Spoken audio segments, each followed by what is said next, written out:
Shalom and welcome to another in our series of podcasts from Temple Beth Am, a dynamic center for conservative Judaism in Los Angeles. We are going to discuss today the birth control pill and halachically how we talk about contraception, specifically the pill because that's what comes up in this episode. But as Rabbi Pernick and I were discussing earlier, other things will, I'm sure, come up by way of contraception and what we use and why we use it and if it's permissible and the rest of it. So, yes, Naama is married and is pregnant. And one of the moments, hi Taylor, one of the moments that is particularly awkward, poignant, all of those things, is when Amir kind of realizes that she's pregnant and he kind of has this awkward silence of like, I'm not, but I've been married for as long as you have. And so there is clearly some kind of tone. It must be the Thai food. Yes, with the Thai food, yeah. It must be the Thai food that gets you pregnant, you know. Right, yes. Oh, that's funny. I didn't make that connect. You think that's Thai food? Could be. That's very interesting. My congregants agree with you, so that's very interesting. And your congregants agree with you, but they have to. The general idea of just like pregnancy and procreation and all of those things is very clear in this episode and will continue for a few more episodes. So we want to talk about the pill, and I will let Rabbi Pernick at least initially discuss what he talked about with his class, and then we can jump in. And if there's anything you want me to clarify, I'm happy to. Great.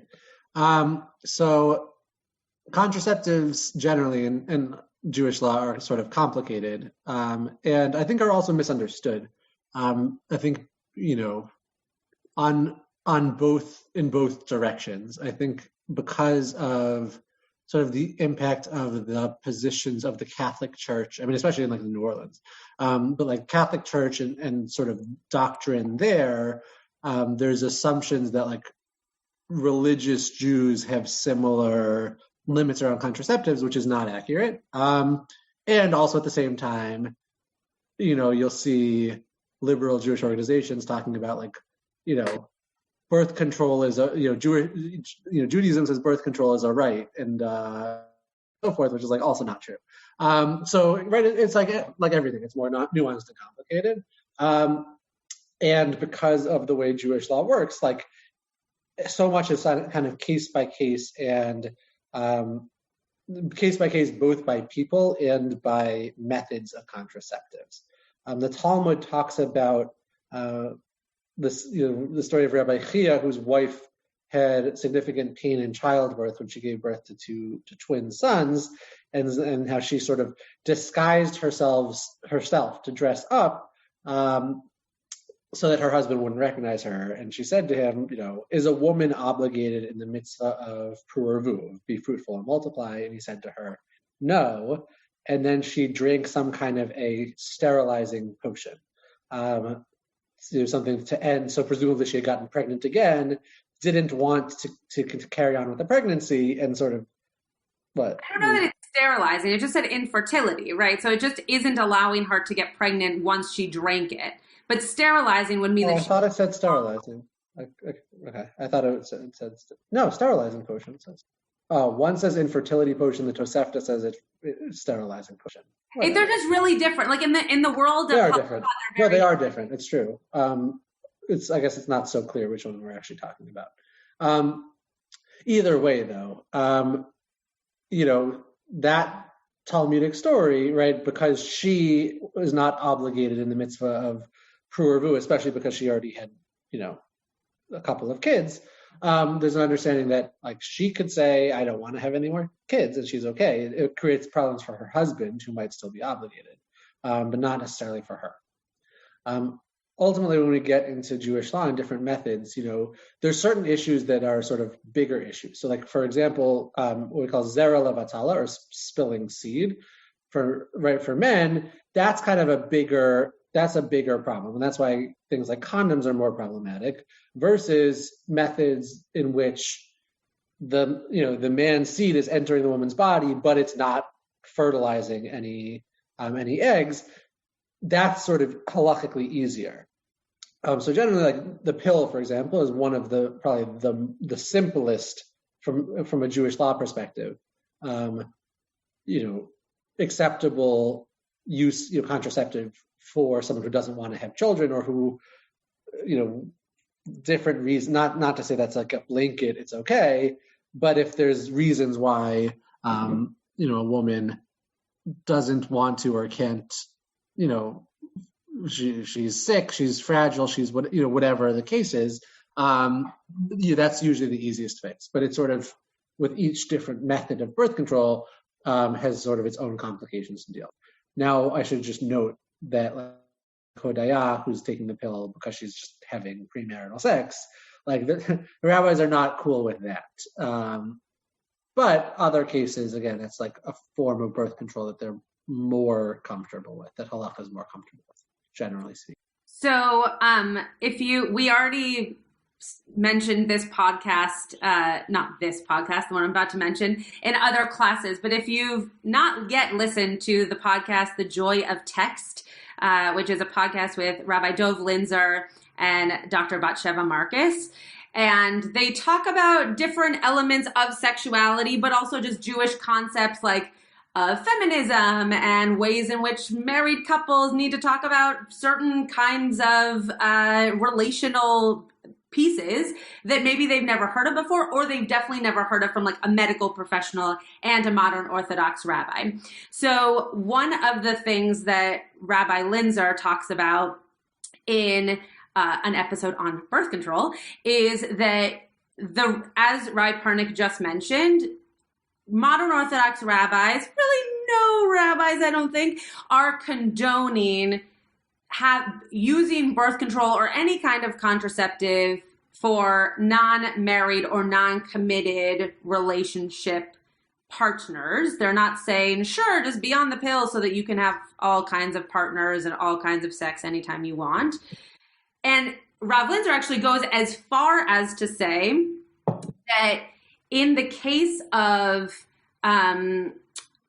safety, if you are someone who is having sex, again, he mentions it 7,000 times that he does not condone this, but if you are having sex outside of a committed relationship, that he actually suggests that you do use a condom, even though halachically it is not the method of contraception that we think of as the most correct, I don't know other word to use there, that it is the safest in terms of STIs and all those kinds of things that condoms have a higher rate of protection from. So I just want to say that about condoms, because I think people, especially in modern day, wonder, what do we do with the science that we know about that certain kind of contraception? And interestingly, the reason that I thought this was an interesting part of the episode, you would think that when she goes to the pharmacy to just get a type of birth control for the first time that she's having a sexual partner, that she wouldn't necessarily go all the way towards birth control, which assumes kind of a lengthy commitment to a sexual relationship. And yet, I think part of her, this is just my drosh, this doesn't come up in the episode, but part of her kind of from background knows that condoms are not okay and birth control is okay. So even though she's practicing an act that also wouldn't be seen as okay, she's choosing the type of contraception that might be seen as a better route than another. Does anyone have any questions? Yeah. Questions or comments or things that you've Barbara. Oh. Is there a couple? No, I just called on Debbie when you called on Barbara, so. Let's go with Barbara and then Debbie. Okay. You're muted though, Barbara. Oh, no. Unmute? Because I changed. Hold on, sorry, that's my bad. Go ahead, now you can. So, one of the things that I do is I sit on an institutional review board. And what institutional review boards do is for people that conduct medical clinical research. The institutional review board looks at all the documents and the consents that people have to sign, because we are trying to protect people who enter into trials. And one of the things that has now come up is that, a lot of the things I look at are for cancer, and nobody knows, just like COVID, nobody knows the effect of those drugs on pregnant women.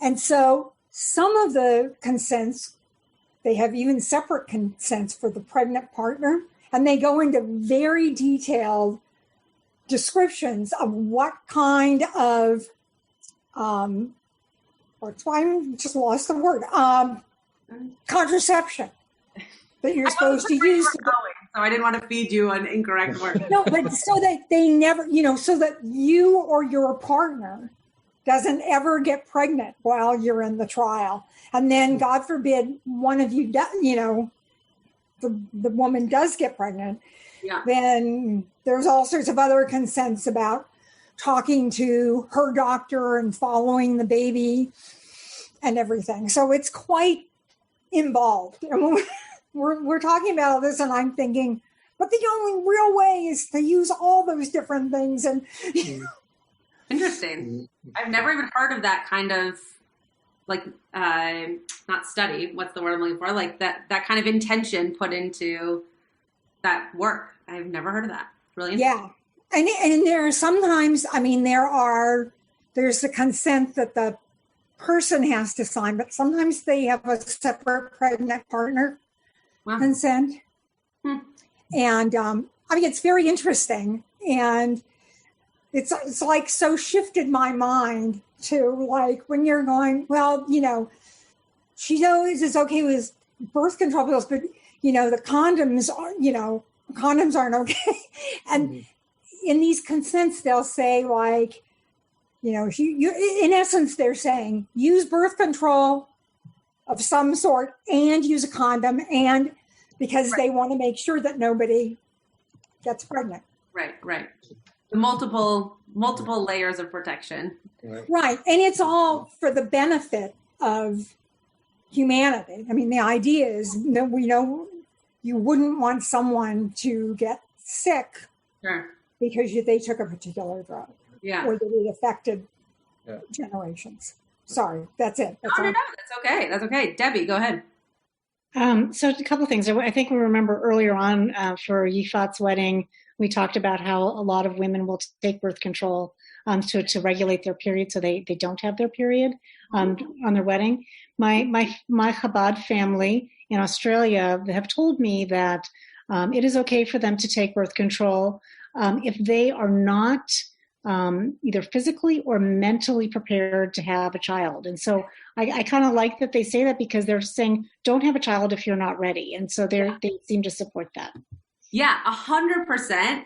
And it is like wonderful news for the Jews, right? That's a great thing that if someone isn't prepared to have kids yet, and they go as far as to say that remember that in frum communities, it is also possible that you've never even high-fived your husband, right? Let alone slept with. So to be on, those two things are obviously the same.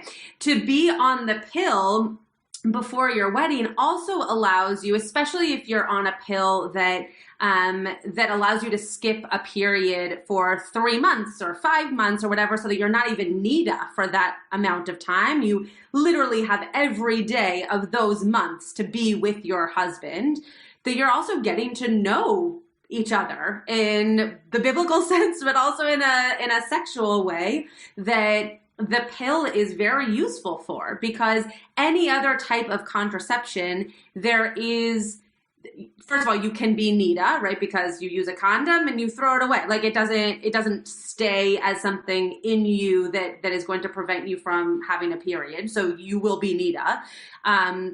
But any kind of contraception is going to, yes, maybe allow you to feel as though you won't get pregnant, but won't necessarily give you that time with your partner to get to know one another intimately, which is why that's also a rule in frum communities, and it should be in all communities. Yeah.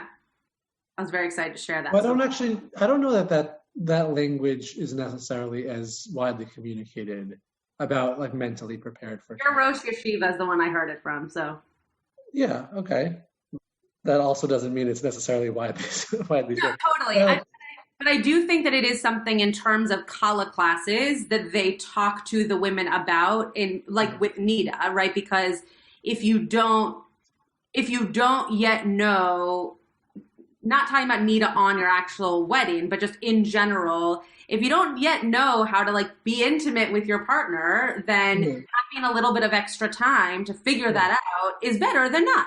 Yeah. So I don't know that it's like written in the Shulchan Aruch anywhere, but I know that it's being taught. Yeah, no, I mean, and Rav Moshe Feinstein does talk about in like one of the Chuvot about birth control. You know, he talks about like, yeah, it's like a temporary, like if you just say like, right now is not a, you know, whatever reason isn't a good time, or the other, like, that's one of the reasons that the pill is preferred to a lot of other forms, because it's sort of more, you can go off the pill and there's no medical procedures that are required, right? It's sort of like an easier thing to go on and go off. And so it's sort of when, I think the rabbis are often assuming it's temporary, and then, maybe you have a month or two of like getting to know one another and being intimate, and then, okay, now we're ready. Like they're not assuming like years. Yeah. Yeah, Debbie. I just had this other thought, like, what are the thoughts about things like a vasectomy after you've already had kids? Do you want me to take it? Sure, go for it. Okay. So any kind of sterilization is seen as, I don't know if you would go as far as to say prohibited. Would you say prohibited? I mean, again, everything to some extent is case by case. So okay. I can imagine cases in which it would be allowed, but generally it's not allowed. Yeah. Okay. So the least good option, right? Yeah. Like sterilization of any kind is not what you are going for. So with a vasectomy, something that cannot be reversed, if a person, it can be reversed? Oh, you're all shaking your heads at me like I should know that. Okay, can be reversed. Great. For everybody listening, it can be reversed. I was wrong. But for something that is thank you very much. For something that is going to make a permanent marking on sterilization, sure, maybe it can be reversed, but for the time that you are vasectomied, it's not a word, you are not able to procreate. There is not going to be sperm, so you are not able to procreate. Then that is not seen as a good form of contraception, nor is it seen as a good form of really treating your body. The same thing goes, by the way, with any kind of contraception that you would either put inside the woman that would kill the sperm. So not just stop the sperm, but actually destroy it is seen as the same kind of sterilization. The idea around procreation is that the sperm needs to be able to enter the woman. So the way in which that is done is it needs to be that there is no destruction of, sounds like a very big word for what we're talking about, but there's no way that is going to be destroyed by having sex. So a vasectomy, which gets rid of sperm altogether, though I guess can be reversed sometimes, is not preferred. Though if it's medically something that should be done, then I believe, as Rabbi Pernick said in his earlier class, that it can be something that you look into as a medical preference for you and your partner. But generally, yeah. Right. Generally, the preferred contraceptive options are going to be things that allow the sperm to enter the woman's body and yet prevent fertilization. That's kind of the best options. Yeah. Does that answer your question, Debbie? Okay. Any other questions? Candace. Yeah, Candace. When a woman takes the pill, isn't she killing her egg? No. I don't understand how the It just prevents it from ovulating? Is that? So I'm going to call on our MD because she's an MD and I'm not. And though I think I know how it works. Debbie, would you like to tell us how the pill actually works? Well, by changing the hormones in your system, it actually it doesn't prevent ovulation, but it prevents implantation. And it just you need to have certain hormones in order for the sperm and the egg to kind of meet and work. And so, just changes your hormones. That's it. So there are many, many, many, many forms of contraception. And as Rabbi Pernick just alluded to, the types of contraception that we would think of as best or least problematic. Most preferable is what I was going to say. Least problematic. Yeah. Are the ones that still allow the man is who we're speaking about most here, but the couple to have sex in a way that would be the most natural way of having sex. So the pill is a halachically perfect form of contraception. That's what I say, circumcision, contraception, because might as well go down a rabbit hole. Because you can still have penetrative sex and all of the parts still work the way that they're supposed to, except for that there's no fertilization. So a condom doesn't do that, for example. Neither does like a diaphragm or anything of that sort. Thoughts, questions? We've had it with this topic. Everyone's done. And I think also, there were sort of different aspects of this episode. And I think one of them, we were talking about the Thai food sort of jokingly, but I think there's also, there's sort of simultaneously these two interesting things going on where, and it's intentionally juxtaposed in the episode, I think, where, Hodaya is going to the pharmacy to get birth control while Yifat is going to get a pregnancy test because she so wants to be pregnant, right? And so there's sort of this interesting thing, in addition to thinking about, Hodaya and her situation, like on the flip side, thinking about Yifat and like her angst not being pregnant. And I think for Amir, his angst after seeing his ex-wife now pregnant and noticeably pregnant, and knowing that his wife is not, and like in some ways that could have been his child, right? In his mind.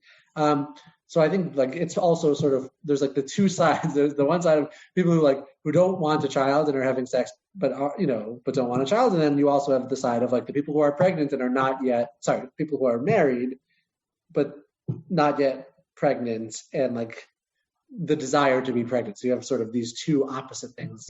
And the pressure to be pregnant, I think. Right. That's also a really big piece of that culture, of Jewish culture in general, that like as soon as you get married, when are you having your kid, right? People always joke in Jewish circles, like you set the wedding date after people ask you 1,000,000 times, and then the question that they have after the chuppah is, great, when are you having your first kid?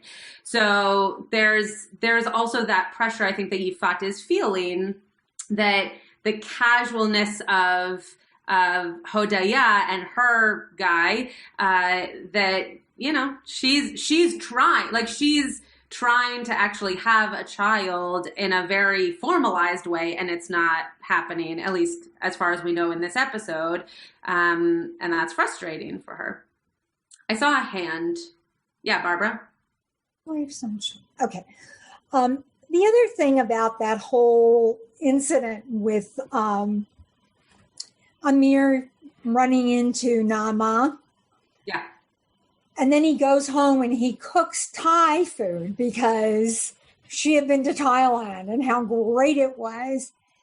But he never says to Yifat, well, I ran into my ex-wife today and it turns out she's pregnant and she got pregnant in Thailand. It's weird. It's like he has these little secrets that he keeps from her. And he knows that was bad in the beginning because all that time he never told her he thought he was having sex with his ex-wife. Mm-hmm. So it's just it's weird to me. Not weird. I mean, he's keeping that same pattern going of not being forthcoming. Yeah. Maybe. I also think that there's probably, I've never been in this situation, so I'm just positing this, that that maybe he also worries that there's something wrong with him, that he can't get Yifat pregnant, right? That maybe there's something difficult about seeing someone who you were. Denise just wrote, on an American soap, Nama's child would be Amir's. That somehow, he sees this woman pregnant, that maybe he is going through his mind thinking, well, we never got pregnant when we were together. Maybe this really is me, right? Yeah. And maybe it is. And maybe it is, right? I really, really like Amir, so I think that that's why I'm taking this angle. But I do think it is a real angle. I mean, I don't think that he's trying to keep anything from her that is so meaningful to her. There's also, in terms of a woman's body, even in pregnancy, when you're dealing with a partner, the element of him questioning and pushing and all of that, even when she's about to take the pregnancy test and he's like, why don't you just do it right now? That can feel off-putting also. So maybe him telling her that while she's trying to get pregnant would also be difficult to hear. But yeah, it's Rebecca.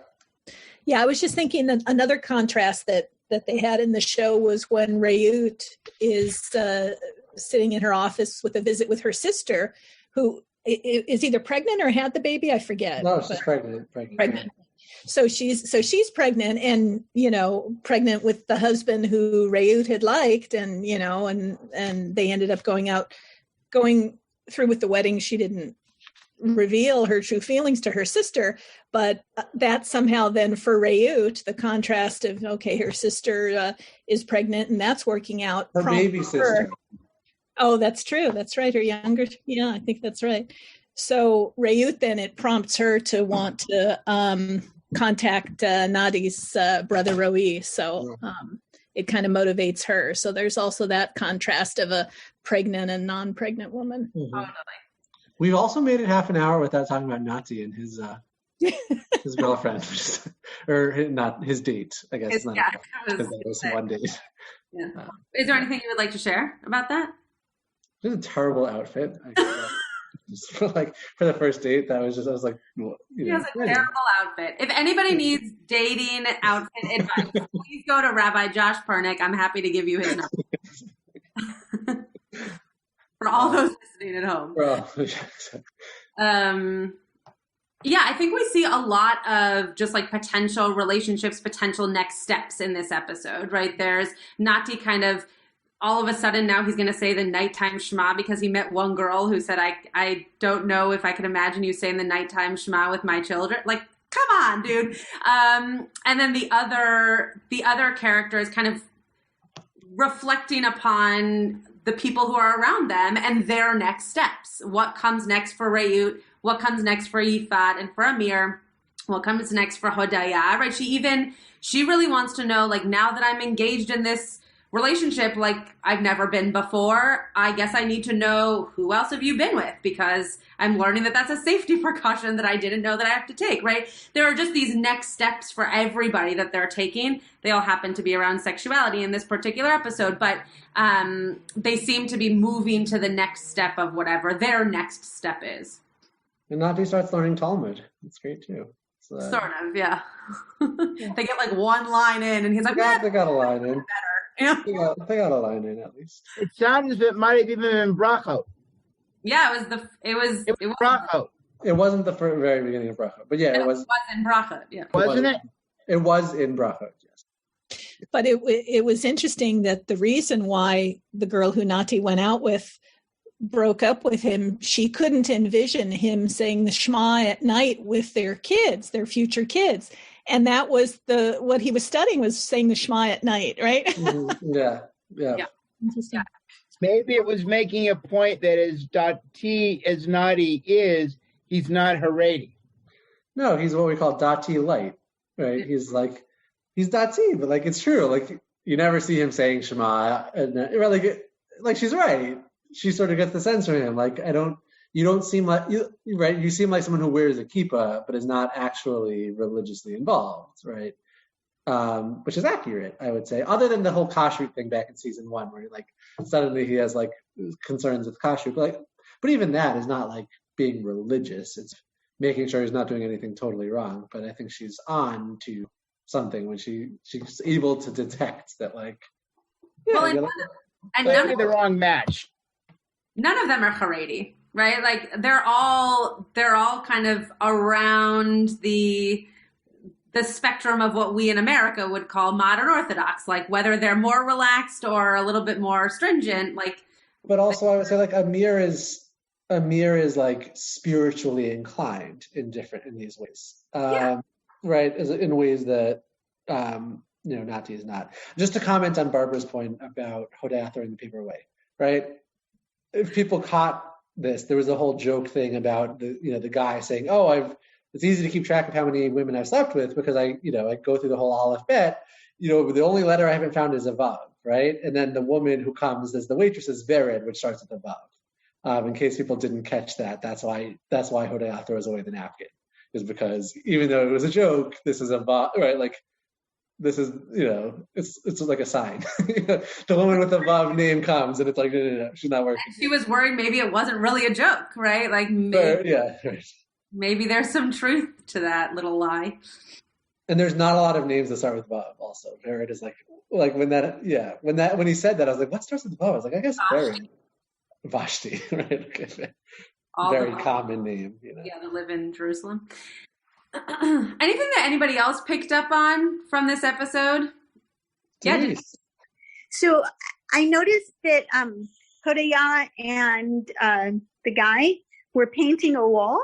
Yeah. And I was wondering, like, are they living together or like what was that about? I will let Rabbi Pernick answer this question because I've seen the rest of the series. So I'll let him answer so that nothing gets me. I don't think it's clear in this episode why they're painting a wall. I haven't seen beyond this episode, so I don't know.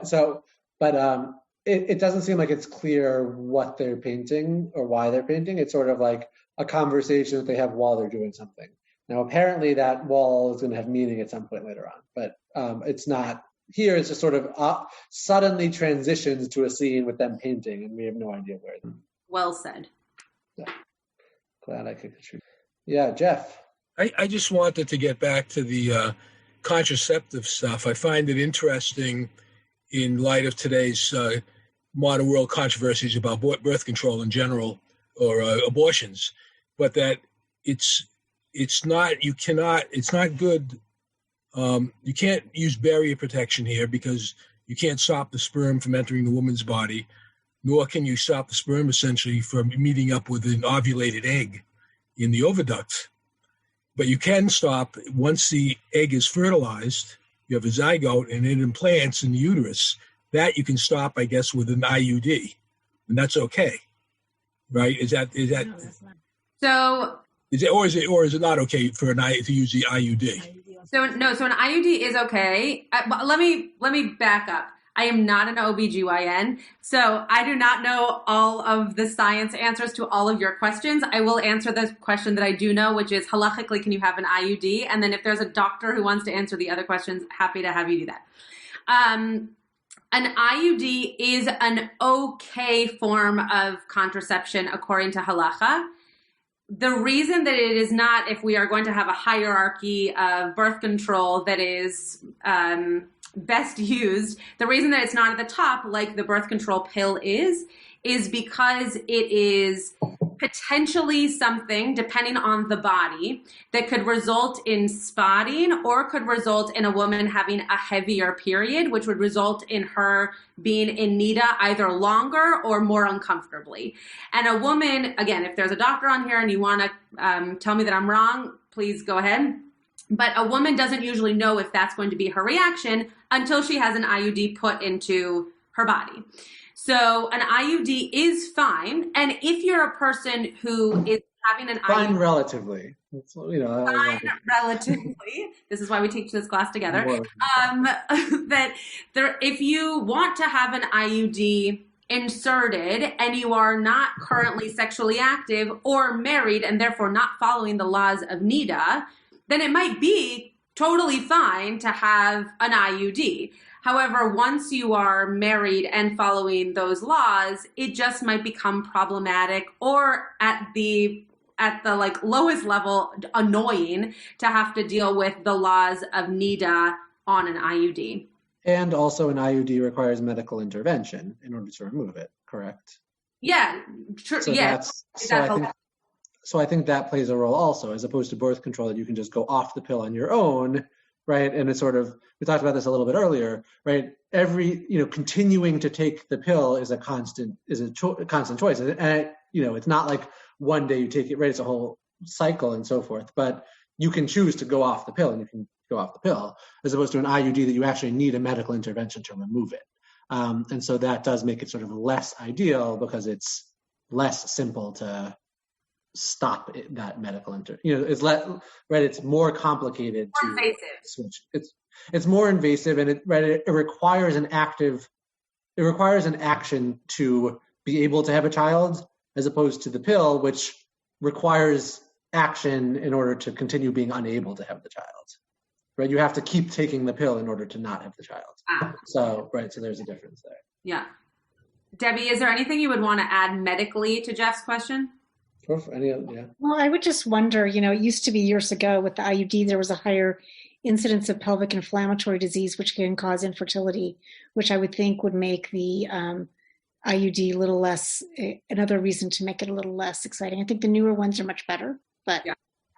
But I mean, I remember, I think I've spoken before about, the rabbi of mine who was like a Belzer chassid and a Belzer dayan. He's a dayan, a judge there, or like a, sort of high level rabbinic figure. And he was talking about how in the Belzer community, so many women have IUDs. Like it's very, very common. Well, so what I read, and then Robert, we can get to you in a second. What I read about the IUD that is very popular, prevalent in the really Haredi communities is that your husband doesn't necessarily know. Yes, correct. And a pill is something that, unless you're like very good at keeping things from the person who sleeps next to you, most likely like they're going to know that you're taking a pill. An IUD is something that you could go to a doctor, have inserted, and for 5 to 10 years not get pregnant, and your husband wouldn't know. And so depending on the type of relationship you're in, depending on the sect of Judaism that you are in and the rabbi that you're speaking to, that is sometimes the form of contraception that will be suggested to you, because it is one that is just between you and your doctor, as opposed to between you and your husband and your doctor. But isn't that lying? You're lying to your husband? Yeah. I think going back to that, the rabbi, I think in many of those cases, the husbands don't know that their women, their wives have IUDs. Yeah, there you go. I think it's actually like uncomfortably common that the husbands don't know. And these are often families where they already have 8 or 9 kids, and the wife mother doesn't want to have any more, but doesn't want to tell the husband, right? That she's already fulfilled his obligation for remove. She doesn't want to tell him that, I'm preventing us from having more. She just, and that's she put in. It's also possible that she's she's 37 and have 9 kids, right? Like it's also possible that she's still in a very long fertile window where she would have to be on the pill for a long time. And yet, if you have the IUD, it could be something that you just have inserted once that takes you kind of through to the end of when you would be having children. The one thing I will say to that lying piece is that sometimes it's important to know that there are ways around things that will, definitionally be lying, but also might keep you safe, might keep you in a marriage that you really should be getting out of, but you don't know how. And so this is the best way for you to prevent at least procreating. I mean, we're talking terrible situations in the story I'm sharing, not necessarily the story that Rabbi Pernick is sharing.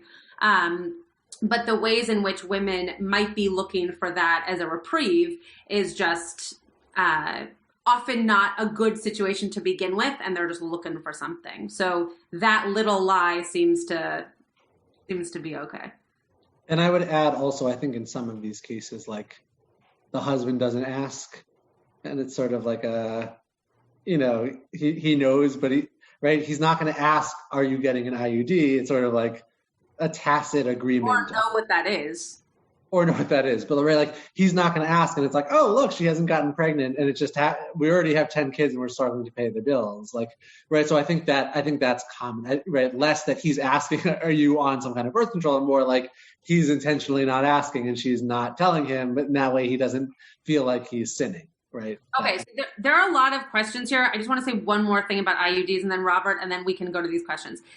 The other thing about an IUD is that it still gives you a period. And so a woman in the world of keeping Hilchot Nida would not have to pretend that, she's not getting her period and so not go into the mikvah. She still would be on a cycle of that kind that the husband and the family really would be used to. And so again, it's like, you don't have to ask as many questions because everything seems to be working as normal. It's just that, for some reason, you're not able to conceive your 10th child or whatever it is. Let's go to the questions in the chat, Rabbi Pernick, just because of the time. Yep. So Rebecca and Leon's question, since that's the first time seeing. We were talking about that earlier, right? Isn't a man supposed to divorce his wife if she doesn't get pregnant in 10 years?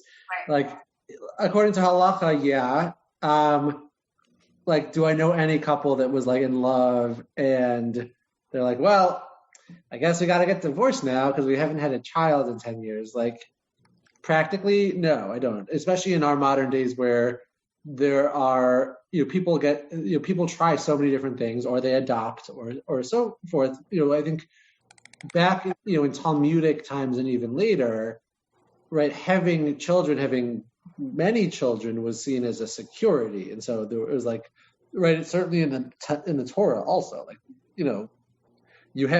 you get married so as to have children, so as to be able to sort of pass on a legacy and pass on property and all, have heirs and so forth. So there was a sense of like staying married to someone who can't have children is problematic, and so you do see that in rabbinic sources that a man can't marry a woman who he knows is unable to give birth to children and so forth. Like, practically, I'm sure there are people who will say, oh, well, if I know this person can't have children, then I'm not going to marry them. But I don't feel like that comes up in real life so often. But maybe it does. More like people who don't want to have a child, that comes up. But people say, oh, I'm physically unable to give birth, but I'm up, if you want to have children, I want to figure out whether through adoption or through whatever, surrogacy or something. Again, I'm not aware of situation. I'm sure it happens though. Okay. Next question from the mailbox. I didn't see it. I responded to Brooke. She was correct in her comment. I just made it clear what I was pointing at. Any other thoughts, comments, counter sermons? You've never heard me use that. I use that joke all the time. Anything? No? Okay. Do you want eye opened? Would you like to close? Oh, Rebecca or Leonard. Was it different? Well, I just thought maybe perhaps you can discuss the giving of the food anonymously. And was that actually done through an organization, or did she just make up the entire thing? No, she made that up. Completely made that up. Yeah. Though she sort of like, when he said like, oh, what organization? She was like, she said, what did she say? Like Chesed Elisheva or something. Like, she like made up something. Yeah. But the guy was like, oh, okay, here, that was like, to try to save face, she just started ringing on doorbells and putting food outside and pretend. I mean, I think that is a thing of anonymous donations, like of people specific places and not random homes. Yeah, correct. Like, I think that is a thing of like people who you don't want to embarrass them and so forth. So like, ring on their doorbell, leave food for like people who are actually in need and like don't want the embarrassment and so forth. So she's pretending that's what she was doing, but she was actually just ringing on random doorbells. It is an interesting comparison, though, to what Nati is doing, right? Rayut is doing something that, what's his name? Yochai? Is that his name? Yochai was the from guy. Rowie, thank you. I'm really terrible with names, if you haven't already figured this out. I should have like a list of them next to me so I don't have to ask every time. That she's trying to do something that he is clearly compelled by, that he will like her for. She is trying to appease to what makes him attracted to her. And so she was like, I guess I have to be volunteering somewhere because I said that I do, and now he likes that, so I'm going to continue doing it. It's similar to Nati, right? Who all of a sudden he's going out on a date with this girl who loves Talmud, and so all of a sudden he wants to learn Talmud until he realizes he doesn't want to learn Talmud, and he stops, right? Like, you can only put on that mask, so to speak, for so long. Like, you like the things you like, and you go along, and if people like you for what you like, then, you know, that's wonderful. Okay, Denise, last comment, and then we'll close. Oh, I just wanted to say also, it seemed like Roe liked Reut in the first place. Mm-hmm. You know, so I don't know. I'm kind of rooting for them because they seem to actually have a good connection. Yeah. Mm-hmm. And she's trying to impress him and all of that. But yeah, no, it's so far it does seem good. Yeah, Karen. Okay, Karen. Unmute yourself. Here, I'll ask you to unmute and see if that helps. I think she ran into him or knew. Remember, she called and said, "Where are you going to call and see if so-and-so's at the thing? And where is she? Where is he? If not." And so she ran into him. And then she had to say why. Right. So then she says, "Oh, I volunteer." Yeah, she made up something on the spot because of her sister, right, who was volunteering. But she also that came to her. It came to her because of her sister. Yeah. Right? So it's not like she wanted him to like her because of that. She likes him. He kind of likes her. And he shows up with, quote, a girlfriend. Right. So she needed an had to do excuse. something. Right. That's all. It's my 2 cents. Right. I think that she made sure that she would run into him. I agree, but she thought alone. I love that idea of like calling your personal assistant, being like, call and look for this guy, and then hang up if he's there. Like, anyway. Well, that was funny. Karen knows that my assistant would get a real kick out of that, so maybe we'll try it one day. Okay, Rabbi Pernick, why don't you close, and then I have an announcement at the end. Okay. Well, I see Cherise put in the chat the session with her husband Mark next Thursday. Goes up against my Midrash class, so that's, we have a little bit of a conflict there, but it's okay. There's a lot, I think one of the interesting things about the way Srugim is sort of structured is how often in an episode you'll sort of see the same basic topic approached from like all of the characters in their own ways, and how I forget, often the title of the episode touches on it. I don't remember the episode, but exploring just kind of sexuality with new partners, as it were, and sort of the different ways that goes with Yifat, who's sort of newly married, versus Hodaya, who's, newly sexually active, and doesn't really apply to the others so much, I guess. But I think it's just sort of an interesting way to sort of explore these different characters and the ways that their lives are kind of taking shape more and more, from where we started with them all sort of being somewhat in the same place but coming from different places, and now more and more like veering off into their own territory. And then, of course, like kind of veering back, like Nati, veering back toward saying Shema. So we'll see where it goes. What? Oh, and you have an announcement. For one night. Yeah. Maybe the next night, Well, maybe. Yeah, maybe. You have been listening to another in our series of podcasts from Temple Beth Am, a dynamic center for conservative Judaism in Los Angeles. If you enjoy these podcasts, we invite you to write a review on the Apple Podcast site or wherever you get your podcasts. For more information about Temple Beth Am Los Angeles, go to tbala.org.